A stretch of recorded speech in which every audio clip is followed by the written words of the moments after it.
This iconic Thorpe Park ride, which then became a Thorpe Park attraction, is now becoming a Thorpe Park scare maze. Slammer was a flat ride at Thorpe Park which closed 2017-ish time, and in 2021 made way for Black Mirror Labyrinth. Little did Thorpe Park know that that attraction would literally last 2 seasons. I would say it's a shame to lose an attraction, but in this case, it's not. But obviously with Slammer being closed, Black Mirror now being closed, this leaves a big potential space for Fright Nights maze. And we pretty much have confirmation that a new scare maze will be coming here because these pictures were released the other day, and you can see from the top of Colossus that actually a lot of the queue line for Black Mirror, or Slammer previously, has all been tarmacked over. So just in front of the shipping containers by the steel fence is where you'd enter for Black Mirror Labyrinth, and just where that skip is where all of some of the queue line was anyway, and it's all been tarmacked over, which is very interesting. I'm not really too sure what the plan is. Is there going to be another queue line kind of there, or is there going to be shipping containers there? I'm not too sure, but with the work going on, I'm 99.9% sure that this will be the location of the new scare maze. You've pretty much got a queue line set up.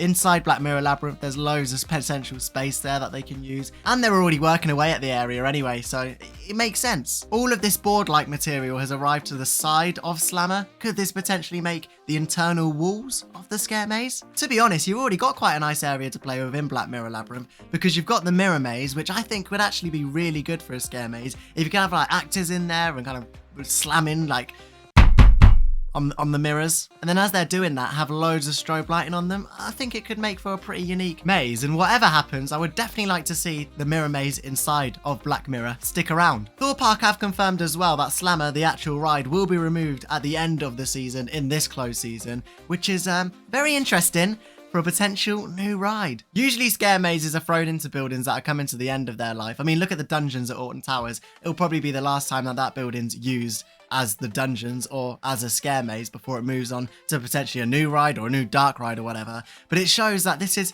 Black Mirror and this whole area as a whole coming to the end of its life, and it's ready for some investment, which comes as a new flat ride. But that, my friends, is for another video. In terms of Fright Nights, which last year was miles ahead of Alton Towers Scarefest, we've got a decent lineup this year. We've got Stitches, which was new for last year, Survival Games, which was new for 2022, and we've got the returning classic now of the trailers, which I was never that keen on, to be honest. Whenever I went in trailers, and even from when it opened, I was never really that keen on it. It just didn't do a whole lot, and there was always the bare minimum actors for when I was having my run-throughs anyway. Survival Games and Stitches, though, on the other hand, are some of the best Thorpe Park mazes that I've ever done. Then there's going to be a whole new maze to join the lineup, which is rumoured to be in the Black Mirror Labyrinth building. Will it be Hyperia themed?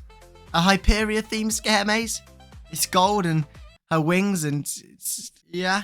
And let me tell you, these scare mazes better be good, because Fright Nights is coming expensive. I remember going when these used to be free, and it was actually pretty cheap because you used to get in with your annual pass and then you wouldn't have to spend anything at the park. But now you've got to go in and buy your scare mazes on top, which is fine because the money that they make from the scare mazes can go into putting a better event on, which over the past few years has proved to be exactly right, because since 2018-19 time, Thorpe Park and the scare mazes have become so much better. It's alright if you pay, as long as you get the best experience possible and the best run through, and every single person gets the best run through. But yeah, it's not cheap. To do all 4 of the scare mazes, it's £34, which isn't cheap at all. But yeah, moving away from the price, it's interesting this year because usually Thorpe Park just give us a little bit about Fright Nights. But this year they've just kind of published all of the mazes that are returning, rather than kind of drip feeding us little bits every single day with little teasers. They've just kind of, there you go, there's Fright Nights. But then again, none of these scare mazes are new, so with the new maze and the new shows and new scare zones that they do,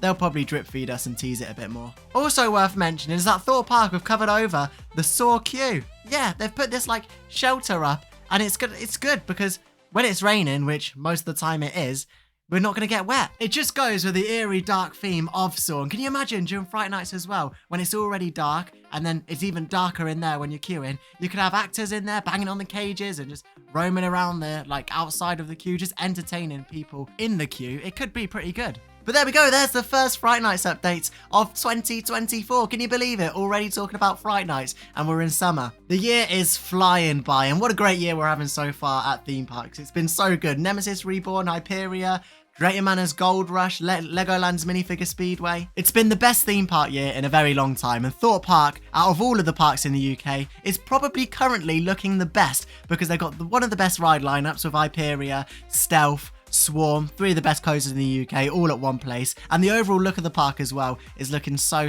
nice with Big Easy Boulevard. They brought back to life Detonator, and overall, I cannot wait for Fright Nights. Getting on Hyperia in the dark will be an experience like no other. And Hyperia in the dark is actually listed as a Fright Nights attraction. It says, under the veil of the eerily silent darkness, take on a whole new level of thrills with Hyperia Pitch Black. Feel weightlessness as you plummet 236 feet from the night sky towards the valley below, reaching speeds of over 80 miles per hour. This fact that it says pitch black could potentially mean that none of the lights around Hyperia are on. So you're kind of just going in the dark, so there's no floodlights or no lights at all. Kind of what Blackpool Pleasure Beach did with Big One a few years ago. But yeah, Fright Night's literally on the horizon now. I cannot wait for it. It's the best time of year. And soon enough, we'll be singing Jingle Bells, Jingle Bells, and it'll be Christmas. Thanks for watching.